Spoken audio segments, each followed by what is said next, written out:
Halo semuanya, di video sebelumnya kita sudah membahas uji t-test, suatu uji yang digunakan untuk mengetahui apakah dua grup itu berbeda secara signifikan atau sama aja. Nah, kalau jumlah dari grupnya itu lebih dari dua, maka kita bisa menggunakan ANOVA, Analysis of Variance. Ya, jadi di video kali ini kita akan membahas uji ANOVA secara konsep, matematika, dan terakhir kita akan menggunakan bahasa pemrograman Python untuk melakukan uji ANOVA ini. Oke, sebelumnya kita akan refresh sedikit ya konsep mengenai rata-rata dan variance. Misalkan kita memiliki dua data ya, data A sama data B. Yang data A-nya ini 345, yang B-nya ini 147. Kalau kita hitung rata-rata untuk yang data A, maka akan ini tinggal ditambahkan saja ya, ditambahkan, kemudian dibagi 3. Nanti kita dapatkan rata-ratanya itu 4. Begitu juga sama untuk yang B. Setelah kita hitung rata-ratanya, ini kita dapatkan rata-ratanya itu sama dengan 4. Oke, rata-rata itu bisa kita anggap sebagai di manakah nilai-nilai pada data itu memusat. Ya, karena tadi kita mengatakan bahwa rata-ratanya itu sama dengan 4, maka dikatakan bahwa si nilai-nilai ini dia memusat di sini ya, memusat di 4. Ya, seperti itu. Oke, kalau kita lihat ini, si A sama B rata-ratanya sama, tetapi yang membedakan antara A dan B-nya, itu kalau kita lihat ya, si B ini dia nilai-nilainya lebih menyebar. Nah, besaran di statistik yang mengukur seberapa menyebar suatu data itu dikatakan variance ya, disebut dengan variance. Jadi kita katakan bahwa karena si B ini dia lebih menyebar datanya, maka variance untuk data B itu lebih besar daripada variance untuk data A. Atau agar lebih visual ya, kita anggap aja untuk yang data A ini adalah lingkaran yang kecil, kemudian yang data B-nya ini lingkaran yang besar. Titik pusat dari lingkarannya ini adalah sebagai rata-ratanya. Ya, jadi kan tadi rata-ratanya 4 ya. Nah, ini untuk yang data A, yang data B, ini rata-ratanya ada di titik pusat ini, yaitu 4 ya, sama. Dan jari-jari dari lingkarannya ini, ya, ini bisa kita anggap sebagai variance. Kalau kita lihat untuk yang data A, lingkarannya lebih kecil, ya, jari-jarinya lebih kecil, maka variance-nya itu lebih kecil dibandingkan dengan jari-jari untuk data yang B, ya. Oke, jari-jari yang data yang B ini lebih besar, variance-nya lebih besar. Oke, sekarang misalkan kita punya dua kelompok data nih ya, ini kelompok yang di atas sama kelompok yang di bawah. Apa yang membedakan antara kelompok yang di atas sama kelompok yang di bawah?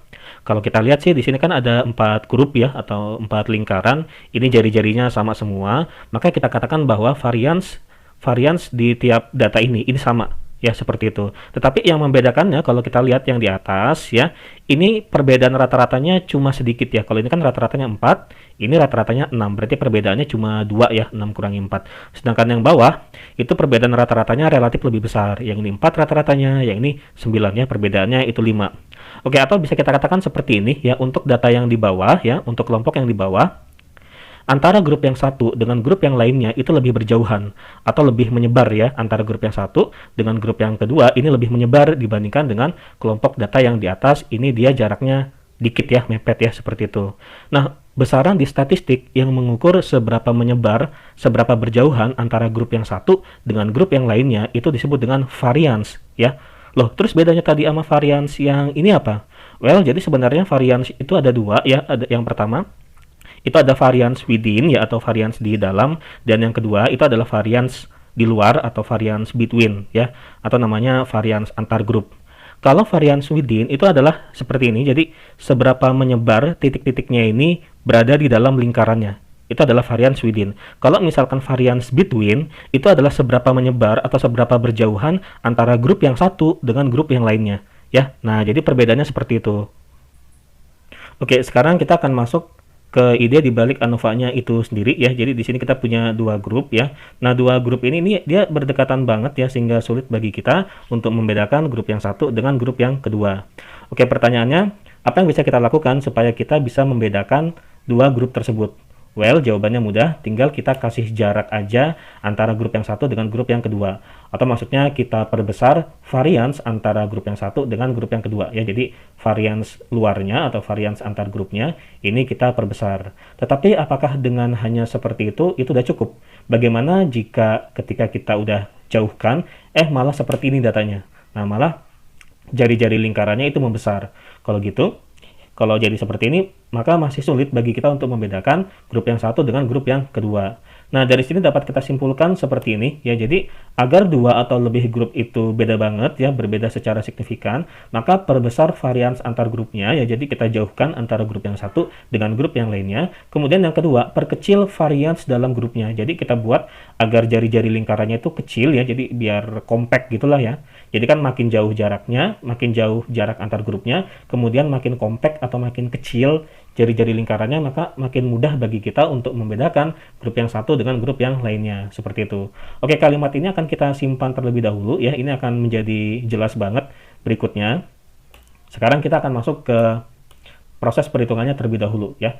Oke, ini ANOVA ya. Jadi grup yang kita miliki ini ada lebih dari 2 ya. Jadi kita punya 3 grup nih, grup A, grup B, atau grup C. Mungkin bisa kita bayangin aja kalau ini kayak merek HP gitu ya. Ini merek HP A, B, C. Jadi merek HP A itu di hari pertama terjual 2, di hari kedua ini terjual 1 buah, di hari ketiga ini terjual 3 buah. Kalau ini untuk HP merek B-nya. Nah, jadi kita pengen tahu ini hasil penjualan antara HP merek A, B, C ini berbeda secara signifikan nggak gitu. Oke, yang pertama kita bisa mencari rata-rata tiap grupnya terlebih dahulu ya. XA di sini ini adalah rata-rata untuk grup yang A ya. Jadi kan tinggal dijumlah aja tuh ya, dijumlah 2 tambah 1 tambah 3, lalu dibagi 3. Hasilnya kita dapatkan 2. Kemudian XB ini rata-rata untuk grup yang B ya. Kita jumlah semuanya, kita bagi 3, hasilnya ini. Kemudian XC adalah rata-rata untuk grup yang C. Oke, kemudian kita hitung juga rata-rata total atau rata-rata gabungan ya. Jadi rata-rata total atau X bar itu sama dengan rata-rata dari tiap grupnya itu ya. Kita jumlahkan dibagi dengan 3 ya, karena kan di sini ada 3 grup. Oke, jadi kita dapatkan setelah kita hitung rata-rata totalnya ya, atau ini namanya grand mean ya, grand mean-nya atau rata totalnya kita dapatkan itu 2,4. Nah, sekarang rumus untuk mencari varians ya. Varians itu sendiri adalah sigma XI min X kuadrat dibagi N min 1. Nah, perhatikan bahwa tetapi daripada kita menggunakan varians, di sini kita akan menggunakan pembilang yang ini aja nih ya, pembilang yang sigma XI min X kuadrat. Ini biasanya disebutnya SS ya, atau sum square. Oke, nggak usah khawatir apa itu SS. Jadi sebenarnya SS sama varians ini sama sih maknanya ya, sama-sama mengukur seberapa menyebar suatu data. Karena kan antara varian sama si SS ini kalau kita lihat di rumusnya ini dia sebanding ya, sama-sama posisinya sebagai pembilang. Karena itu makna dari mereka berdua bisa kita anggap sama lah ya gitu. Oke, jadi SS ini juga sama mengukur seberapa menyebar suatu data. Nah, sekarang kalau misalkan kita pengen mencari SSA, oke, SSA berarti kita akan mengukur seberapa menyebarnya data nilai-nilai yang ada di dalam data A ini ya. Atau maksudnya jari-jari lingkaran A gitu ya. Oke, caranya seperti ini ya, yaitu dengan menggunakan rumus yang di pembilang ini, sigma XIA min XA kuadrat. Jadi maksudnya tuh ya, maksud dari rumus ini, kita akan mengurangi setiap nilai yang ada di dalam grup A ini dengan rata-ratanya, lalu dikuadratkan. Kemudian dijumlah dan seterusnya. Jadi maksudnya gini ya, ini 2 dikurangi 2 dikuadratin, dijumlah dengan 1 dikurangi 2 dikuadratin, dijumlah lagi dengan 3 dikurangi 2 lalu dikuadratkan ya. Oke, kemudian setelah kita hitung dengan penuh konsentrasi ya, nanti kita dapatkan hasil dari ini itu adalah 2 ya. Jadi jari-jari untuk yang lingkaran A ini bisa kita anggap 2 lah ya gitu. Oke, kemudian SSB ya berarti sama ya. Jadi nanti tiap nilai yang ada di B kita kurangi dengan rata-ratanya, dikuadratin terus dijumlah deh.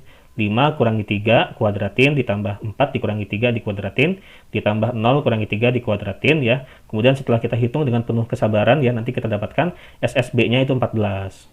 Oke, kemudian yang SSC ya, setelah kita hitung dengan penuh konsentrasi, nanti kita dapatkan hasilnya adalah 4,67.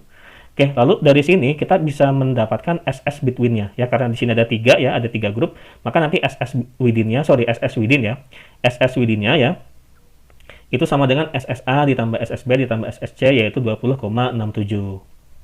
Oke, kemudian kita akan mencari, oke ini tadi nilai-nilai yang sudah kita dapatkan, kita simpan di sini ya. Sekarang kita akan mencari SS total. Jadi SS total di situ ya, maksudnya adalah tadi kan kita memandang ini sebagai 3 grup ya. Nah, kalau misalkan ini kita pandang sebagai satu grup ya, satu grup berarti maksudnya ini satu lingkaran gitu ya. Satu lingkaran yang dimana di dalam lingkaran ini ada 9 titik gitu. Nah, SS total di sini ini mengukur panjang jari-jari dari lingkaran satu kesatuan ini gitu ya. Jadi SS total itu sama dengan sigma XI min X bar kuadrat ya. Karena kita ingin mencari SS total, berarti maksudnya nanti rata-rata yang dipakai di sini ini adalah rata-rata total ya. Rata-rata total yang tadi kita sudah hitung itu adalah 2,4 ya. Jadi semuanya ini dikurangi dengan 2,4 lalu dikuadratin ya. Jadi ini dikurangi ini dikuadratin, ditambah ini dikurangi 2,4 dikuadratin, 3 dikurangi 2,4 dikuadratin, dan seterusnya 5 dikurangi 2,4 dan seterusnya semuanya ya. Nah, setelah kita hitung, kita dapatkan hasilnya ya dengan penuh konsentrasi ya.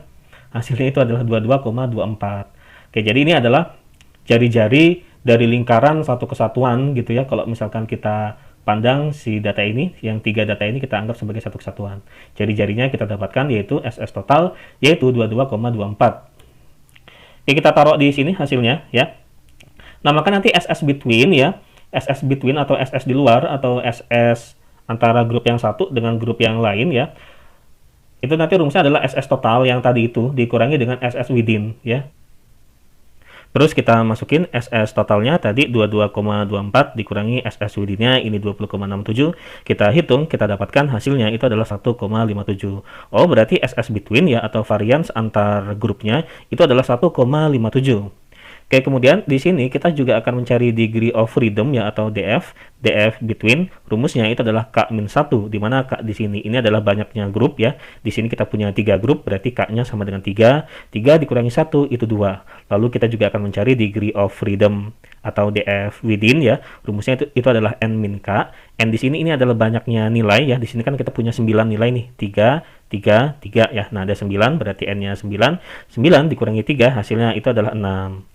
Lalu kita akan mencari MS between ya. MS between rumusnya adalah SS between dibagi dengan DF between. Kita masukin ini 1,57 dibagi dengan 2 ya. Hasilnya itu adalah 0,785. Kemudian kita akan mencari MS within ya. Rumusnya identik dengan yang di atas. Yaitu SS within dibagi DF within. 20,67 dibagi 6 hasilnya itu adalah 3,445. Oke, kemudian kita akan sampai pada satu rumus yang penting ya, yaitu F statistik sama dengan MS between dibagi dengan MS within. Oke, perhatikan bahwa F statistik ini adalah nilai yang mengukur seberapa berbeda antara satu grup dengan grup yang lainnya ya. Artinya jika kita mendapatkan nilai F statistik yang besar, maka antara satu grup dengan grup yang lainnya itu berbeda banget ya, berbeda secara signifikan.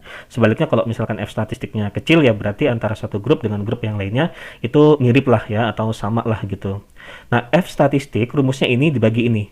Perhatikan bahwa F statistik sama MS between ini sebanding ya, dan F statistik sama MS within ini berbanding terbalik. Artinya jika kita ingin agar F statistiknya besar, maka MS between-nya ini harus besar. Ya. Kemudian jika kita ingin agar F statistiknya ini besar, maka MS within-nya ini harus kecil. Ya, karena ini sama ini berbanding terbalik. Nah, perhatikan bahwa MS between ini bisa kita anggap sebagai variance antar grup, sedangkan MS within ini bisa kita anggap sebagai variance yang terjadi di dalam grup. Artinya, jika kita ingin memperbesar F statistik ya atau ingin agar antara satu grup dengan grup yang lainnya itu berbeda secara signifikan, maka variance antar grupnya ini harus diperbesar dan variance yang ada di dalam grupnya ini harus diperkecil. Dan ternyata ini sama dengan penjelasan tadi kita di awal ya, yang mengatakan bahwa agar kita bisa membedakan dengan jelas antara grup yang satu dengan grup yang lainnya, itu adalah bahwa variance antar grupnya itu harus diperbesar dan variance di dalam grupnya ya atau jari-jari lingkarannya ini harus diperkecil ya. Nah, jadi rumus ini sesuai dengan penjelasan kita tadi ya. Jadi ini logis banget untuk dipahamin. Oke, kemudian kita lanjutin aja deh ya. Kita masukin MS between-nya ini 0,785, kemudian ini 3,445. Setelah kita hitung dengan penuh konsentrasi, kita dapatkan hasilnya itu adalah 0,2278. Oke, tadi kan dikatakan bahwa kalau F statistiknya besar, maka nanti grupnya ya, antara satu grup dengan grup yang lainnya itu berbeda secara signifikan. Terus kalau nilai yang kita dapatkan 0,22 ini termasuk besar nggak? Gitu. Nah, karena itu kita membutuhkan suatu threshold ya atau satu batasan di mana kita akan mengatakan bahwa itu besar atau kecil ya. Nah, nilai threshold itu ya akan kita dapatkan dari tabel ini ya. Nah, atau dengan kata lain, threshold yang tadi dimaksud di awal itu adalah nilai F tabel ya. Oke, cara mendapatkan threshold atau F tabelnya caranya seperti ini ya. Jadi, tadi kan kita dapat DF within-nya itu 6 ya. Nah, ini DF within-nya 6 kita tandai di sini. Kemudian DF between-nya itu adalah 2 ya. Nah, jadi 6-nya kita pertemukan dengan 2, akhirnya kita ketemu nilai ini yaitu 5,14. Nah, 5,14 inilah sebagai threshold atau F tabelnya ya.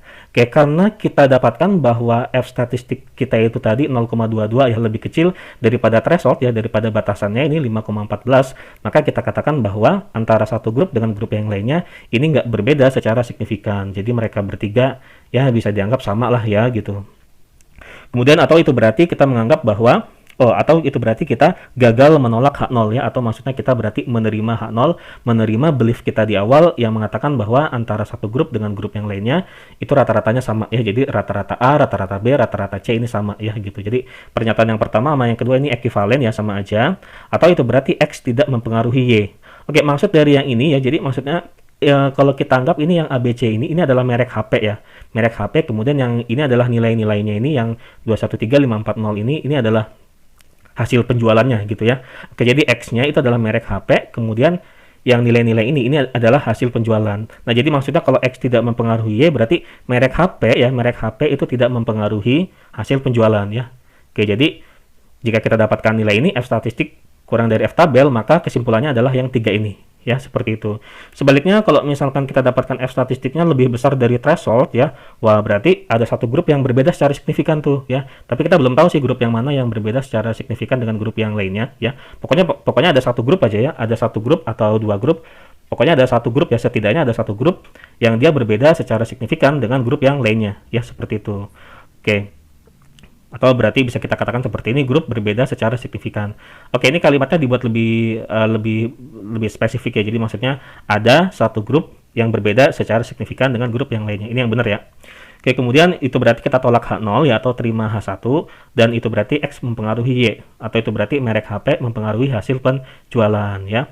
Oke, atau biasanya kita tuh kalau dalam mengambil keputusan selain dengan menggunakan F statistik, kita juga bisa menggunakan P value ya. Kalau misalkan P value-nya kurang dari alpha ya, biasanya alfanya kan dipakai 0,05 tuh ya.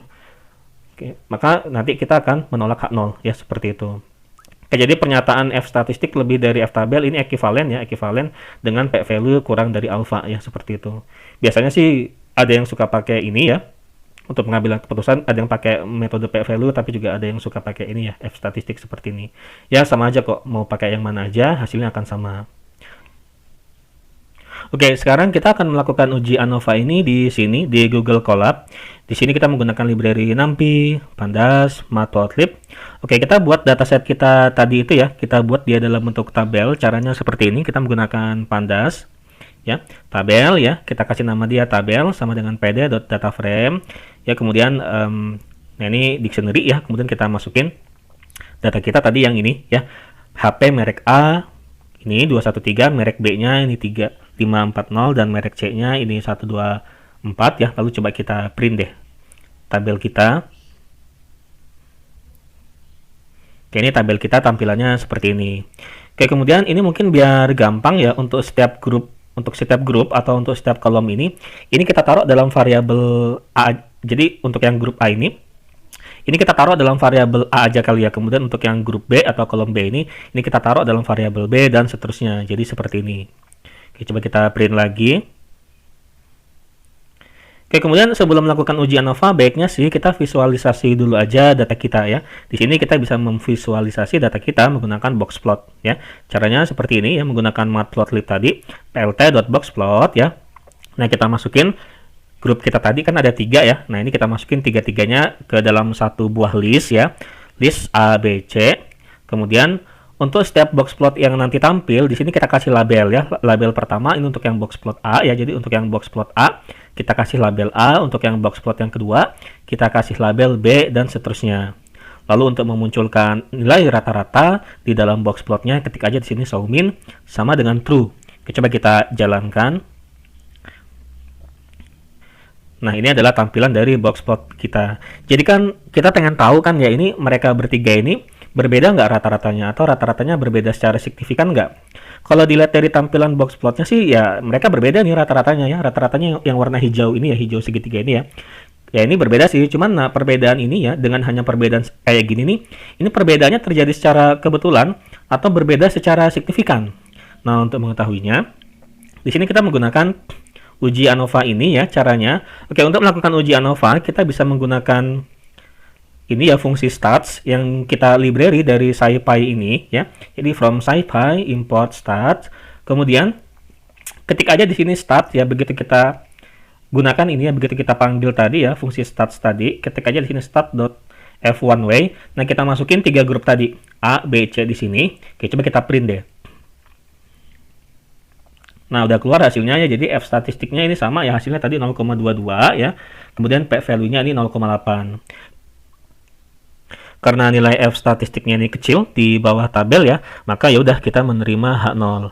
Oke, atau kita juga bisa menggunakan nilai P value ini sebagai pengambilan keputusan ya. Jadi kalau misalkan P value-nya ini besar, lebih tepatnya di atas 0,05, maka kita terima H0. Sebaliknya kalau misalkan P value-nya kecil di bawah 0,05, maka kita tolak H0 ya. Dan karena ini kita dapatkan P value-nya besar ya, di atas 0,05, maka kita terima H0 ya. Jadi kita bisa menggunakan F statistik atau nilai P value ini sebagai dasar pengambilan keputusan ya, seperti itu.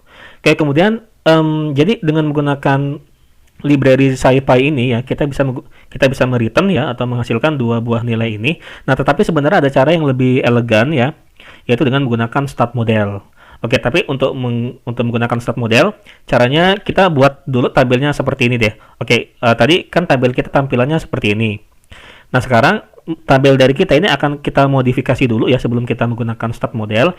Jadi akan kita modifikasi seperti ini. Jadi kan yang grup A, grup B, sama grup C ini akan kita taruh dalam satu kolom ya. Kita taruh dalam satu kolom, kemudian kita namakan kolom itu misalkan namanya itu merek HP lah ya, atau merek.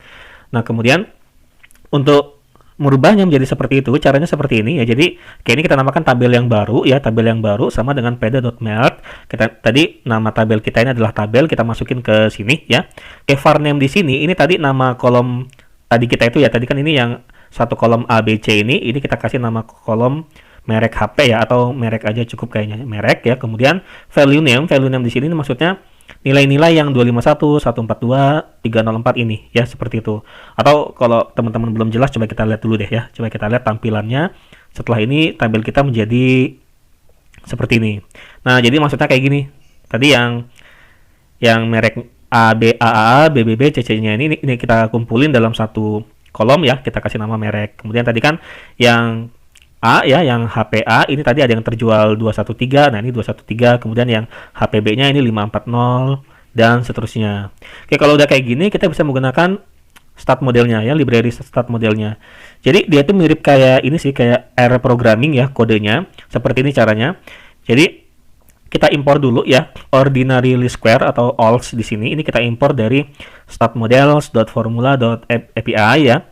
Nah, dari sini kita mengimpor OLS-nya. Kemudian nanti hasilnya ini bisa kita dapatkan dengan menulis kode seperti ini ya. Nah, ini hasilnya ini kita taruh dalam variabel yang bernama hasil aja deh.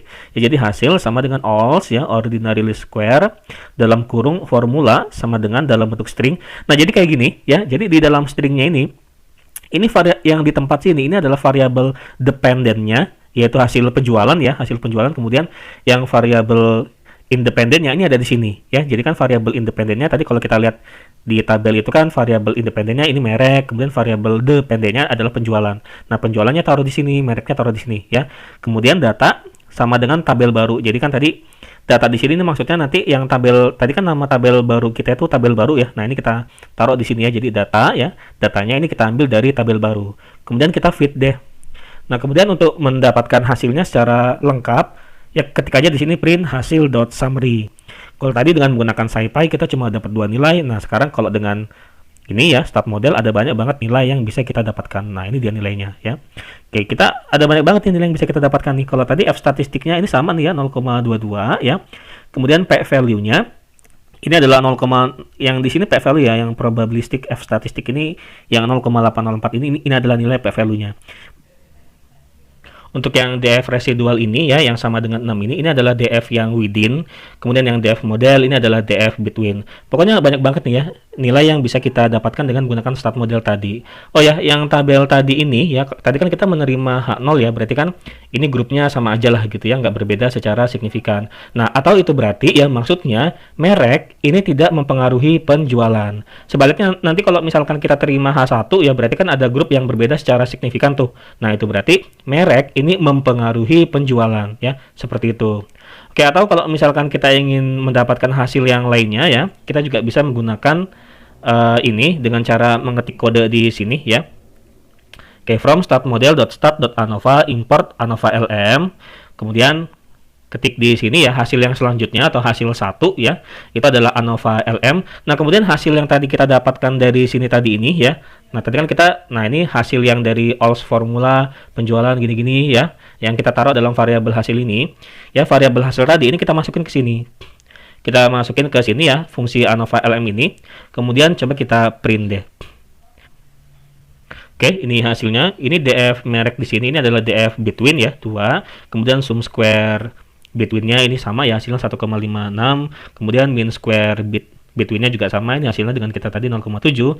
F statistiknya ini 0,2. Kemudian ini P value ya, P value-nya adalah 0,8. Lalu untuk yang DF within ini 6 ya, sama dengan kita tadi hasilnya. Sum square within-nya ini 20,67. Mean square within-nya ini 3,44. Oke. Jadi beginilah cara kita menggunakan bahasa pemrograman Python untuk melakukan uji ANOVA. Sampai jumpa di video berikutnya.